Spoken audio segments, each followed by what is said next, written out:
षटतिला एकादशी। एक समय दालभ्य ऋषि ने पुलस्त्य ऋषि से पूछा, हे ब्राह्मण, मनुष्य मृत्यु लोक में ब्रह्म हत्या आदि महान पाप व दूसरे के धन की चोरी, दूसरे की उन्नति देखकर ईर्ष्या आदि करते हैं, परंतु फिर भी वे नरक नहीं पाते। इसका क्या कारण है? वह न जाने कौन सा अल्प दान या अल्प परिश्रम करते हैं। यह सब आप कृपया पूर्वक कहिए। इस पर पुलस्त्य ऋषि बोले, हे महानुभाव, आपने मुझसे अत्यंत गंभीर प्रश्न पूछा है। इसको ब्रह्मा, विष्णु, इंद्र आदि भी नहीं जानते, परंतु मैं आपको यह गुप्त तत्व अवश्य ही बताता हूँ। माघ माह के आने पर मनुष्य को स्नान आदि से शुद्ध रहना चाहिए और इंद्रियों को वश में करके तथा काम, क्रोध, लोभ, मोह और ईर्ष्या, अभिमान आदि का त्याग कर भगवान का भजन करना चाहिए। हाथ पैर धोकर पुण्य नक्षत्र में गोबर, कपास, तिल मिलाकर कंडे बनाने चाहिए। वह इन कंडों से 108 बार हवन करें और यदि इस दिन मूल नक्षत्र और द्वादशी हो तो नियम से रहें।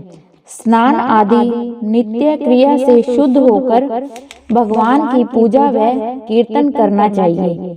एकादशी के दिन व्रत और रात्रि को जागरण तथा हवन करना चाहिए। दूसरे दिन धूप, दीप, नैवेद्य से भगवान की पूजा कर खिचड़ी का भोग लगाना चाहिए।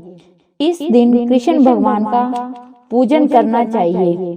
पेठा, नारियल, सीताफल या सुपारी सहित अर्घ देना चाहिए और स्तुति करनी चाहिए। हे भगवान, आप अशरणों को शरण देने वाले हैं। आप संसार में डूबे हुओं का उद्धार करते हैं। हे पुंडरीकाक्ष, हे कमल नेत्रधारी, हे विष्णु भगवान, हे जगत गुरु, आप लक्ष्मी जी सहित मेरे इस तुच्छ अर्घ को स्वीकार करो। इसके पश्चात ब्राह्मण को जल भरा कुंभ प्रदान करना चाहिए। ब्राह्मण को श्यामा गाय और तिल पात्र भी देना अच्छा है। तिल स्नान और भोजन से श्रेष्ठ है, अतः मनुष्य को तिल दान भी करना चाहिए। इस प्रकार जो मनुष्य जितने तिल का दान करता है, वह उतने ही वर्ष स्वर्ग में निवास करता है। तिल स्नान, तिल का उबटन, तिल का हवन, तिलोदक, तिल का भोजन, तिल का दान, यह षटतिला एकादशी कहलाती है। इससे अनेक प्रकार के पाप नष्ट हो जाते हैं। नारद ऋषि बोले, हे भगवान, आपको नमस्कार है। इस षटतिला एकादशी का क्या पुण्य है और क्या कथा है, सो आप मुझसे कहिए।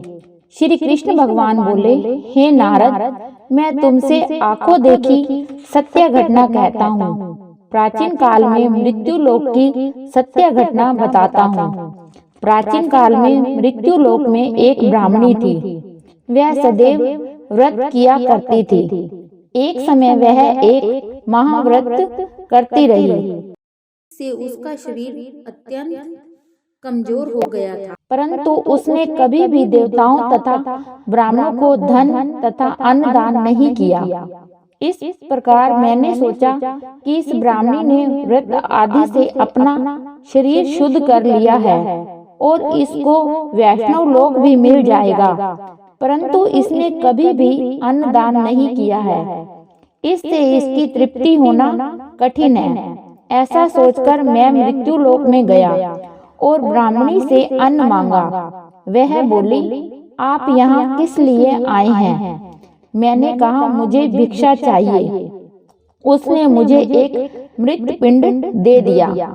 मैं उसे लेकर लौट आया। कुछ समय बीतने पर ब्राह्मणी भी शरीर त्याग कर स्वर्ग आई।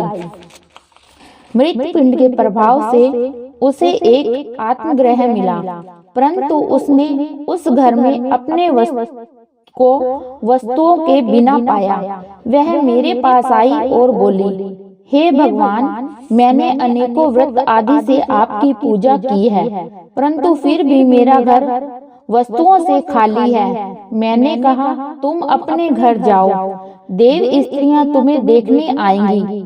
जब तुम उनसे षटतिला एकादशी का पुण्य और विधि सुन लो, तब ही द्वार खोलना।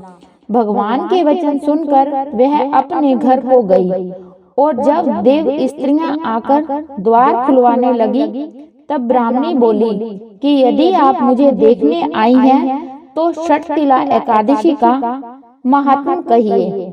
उनमें से एक देव स्त्री बोली, सुनो, मैं कहती हूँ। जब उसने षटतिला एकादशी का महात्म्य सुना दिया, तब उसने द्वार खोला। देव स्त्रियों ने उसको सब स्त्रियों से अलग पाया। ब्राह्मणी ने भी देव स्त्रियों के कहे अनुसार षटतिला का व्रत किया, और इसके प्रभाव से उसका घर धन धान्य से पूर्ण हो गया। अतः मनुष्य को षटतिला एकादशी का व्रत करना चाहिए। इससे मनुष्यों का जन्म जन्म में आरोग्यता प्राप्त होती है और दरिद्रता नष्ट हो जाती है। इस व्रत से मनुष्य के समस्त पाप नष्ट हो जाते हैं। इस व्रत से जहाँ हमें शारीरिक शुद्धि और आरोग्यता प्राप्त होती है, वहीं अन्न, तिल आदि दान करने से धन धान्य में वृद्धि होती है। इससे यह भी ज्ञात होता है कि प्राणी जो जो और जैसा दान करता है, शरीर त्यागने के बाद उसे वैसा ही फल प्राप्त होता है। अतः धार्मिक कृत्यों के साथ साथ हमें दान आदि अवश्य करना चाहिए। शास्त्रों में वर्णन है कि बिना दान आदि के कोई भी धार्मिक कार्य संपन्न नहीं होता।